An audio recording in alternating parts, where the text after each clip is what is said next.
When solving an equation with fractions in it, like this one first step we could take is to get rid of the fractions. And to do that, we would multiply by the least common multiple of the denominators.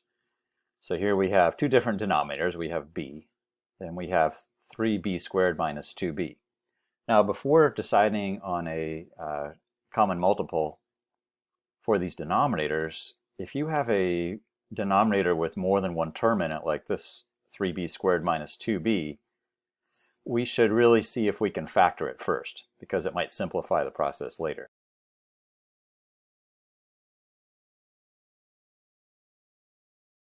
Looking at these two terms, we notice that we cannot pull out a 3 or a 2, but we can divide out a b from both of those. So let's go ahead and do that and see what happens. So we're really undistributing a b. That b that we're factoring out comes out front, which leaves us with, well, if we divide 3b squared by b, that leaves us with 3b. We have our subtraction sign. And if we divide 2b by b, we're left with 2. All right, so now I've factored that more complicated denominator that I have here. Let's just double check that here. Notice if we distribute the b, we would get 3b squared minus 2b, just what we started with. So when we factored 3b squared minus 2b, we got b times 3b minus 2. And we notice that when we factored this more complicated denominator, one of the factors was b, which shows up over here. So that means that we can, since b is included as a factor in this one, all we need to do is multiply both sides of the equation by b times 3b minus 2.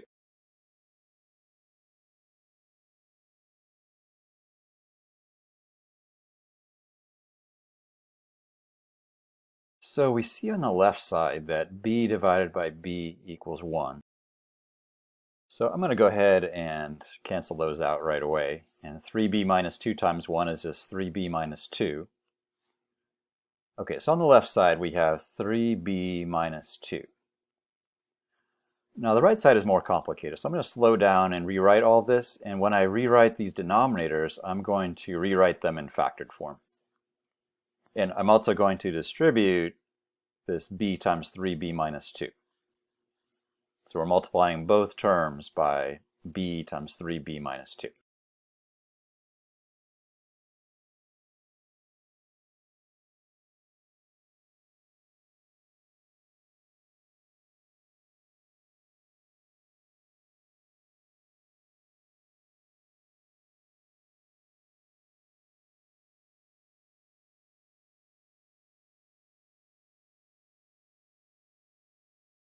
Okay, looking at the first term on the right side of the equation, we notice that b divided by b equals 1, so those cancel out, and 3b minus 2 over 3b minus 2, those cancel out.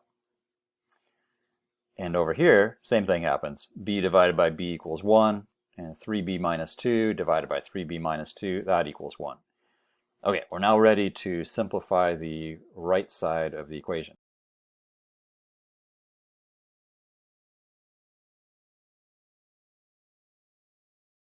All right, notice here we're subtracting all of b plus 1, so we're subtracting both pieces of that binomial. So that would really be 4 minus b minus 1. On the right side of the equation, we have some like terms to combine before we start doing inverse operations. 4 minus 1, that's 3. So let's go ahead and do 3 minus b. Okay, looks like if we move the b's to the left side and the constants to the right side, that would be a good next move.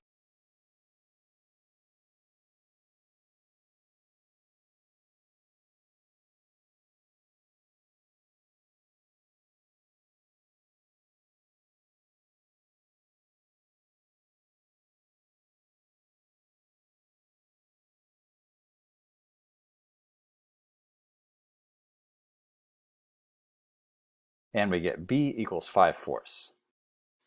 Before finalizing our answer, whenever we solve a rational equation, we always want to check for extraneous solutions. So we need to make sure that 5/4 really is a solution here. And in this particular case, an extraneous solution would come from a solution that makes the denominator 0, which we can't have happen. So let's make sure that b equals 5/4 is a good solution. All right, looking at the first denominator, we know that b cannot equal 0 because that would make that denominator 0. Well, we didn't get 0 for one of our answers, so we're not worried about that. But let's check 3b squared minus 2b. Let's see, we factored it earlier. That was, when we factored that, it was b times 3b minus 2. Okay, so we're not worried about this particular piece, but we're worried about any b's that would make this little expression equal to 0, because that would make this denominator 0. All right, so see, we already eliminated b equals 0. Well, let's check and see what b would make 3b minus 2 equal to 0. We have a little mini equation here, and when we solve for that, we get, so if we add 2 to both sides and divide by 3, we would get b equals 2/3. So we cannot have b equal to 2/3, but we didn't. All right, so we checked, and any b's that would make the denominator equal to 0 are not equal to 5/4, so we are satisfied that b equals 5/4 is indeed a solution.